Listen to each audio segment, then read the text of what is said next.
L'homme, au commencement, dans le jardin d'Éden, avait une merveilleuse communion avec Dieu.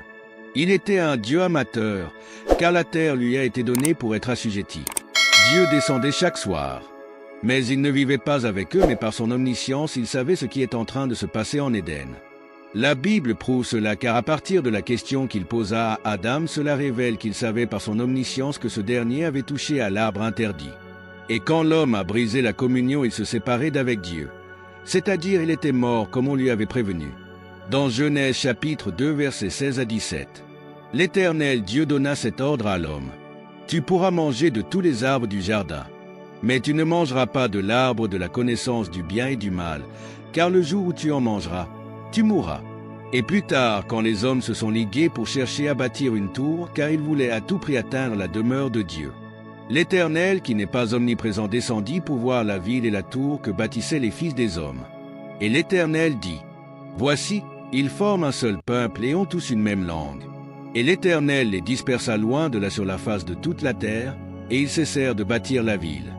Mais l'homme avait toujours cet ardent désir de cohabiter avec Dieu. Le roi David, après son ascension sur le trône, a manifesté cette volonté, mais l'Éternel lui dit, « Ce n'est pas toi qui le feras, mais plutôt ton fils Salomon. » Mais malgré tout cela, l'Éternel leur dira ceci. « Le Très-Haut n'habite pas dans ce qui est fait de main d'homme, comme dit le prophète. Le ciel est mon trône, et la terre mon marchepied. Quelle maison me bâtirez-vous, dit le Seigneur, ou quel sera le lieu de mon repos?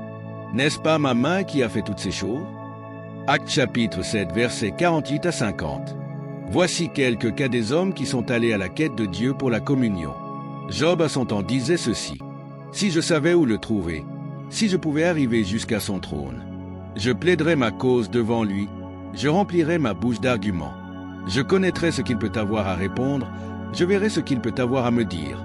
Si je vais à l'Orient, il n'y est pas. Si je vais à l'Occident, je ne le trouve pas. Est-il occupé au nord? Je ne puis le voir. Se cache-t-il au midi? Je ne puis le découvrir. » Job chapitre 23, versets 3 à 9. Les réactions de Job peuvent à coup sûr susciter des questions si nous lisons le roi David dans son psaume chapitre 139, versets 1 à 17. Apparemment, nous voyons une contradiction flambante car le psalmiste dit ceci. « Tu m'entoures par derrière et par devant, et tu mets ta main sur moi. Si je monte aux cieux, tu y es. Si je me couche au séjour des morts, t'y voilà. » Mais en lisant l'intégralité de ce chapitre, nous comprenons clairement qu'il s'agit plutôt de son omniscience et non son omniprésence. Prenons le cas de Moïse. Dieu n'était pas sur le rocher là où il lui avait dit de se tenir, mais c'est juste après qu'il va venir se manifester.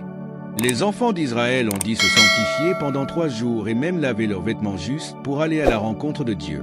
La liste n'est pas exhaustive. Donc maintenant nous comprenons que Dieu n'est pas omniprésent au sens propre du mot omniprésent. Il ne peut pas être un être tout en étant omniprésent. S'il est omniprésent, pourquoi prierait-on pour recevoir le Saint-Esprit? S'il est omniprésent, c'est-à-dire il remplit chaque fente, chaque coin, chaque fissure, chaque cellule, chaque fibre et tout le reste. Ce qui n'est pas vrai. Car pourquoi a-t-il cherché Moïse à la fin, s'il est omniprésent? Pourquoi a-t-il parcouru le jardin d'Éden dans tous les sens, en criant « Adam, Adam, où es-tu » S'il est omniprésent, il est omniprésent du fait qu'il est omniscient. Il sait tout parce qu'il est infini, c'est ce qui fait qu'il est omniprésent.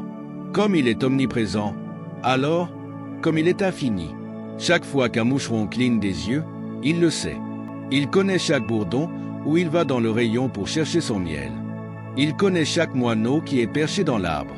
Il connaît chaque pensée qu'il y a dans votre esprit, parce qu'il est infini et qu'il est omniscient. Il connaît très précisément la minute, l'heure, le temps, au 55 millième de seconde près, le moment où quelque chose va arriver. Il est un être, il n'est pas comme le vent. Il est un être. C'est son omniscience qui fait de lui omniprésent. Merci d'avoir regardé. Dieu vous bénisse. Vérifiez la parole par la parole. C'est la seule manière de lui faire dire la vérité. Et elle doit dire la vérité de la Genèse à l'Apocalypse.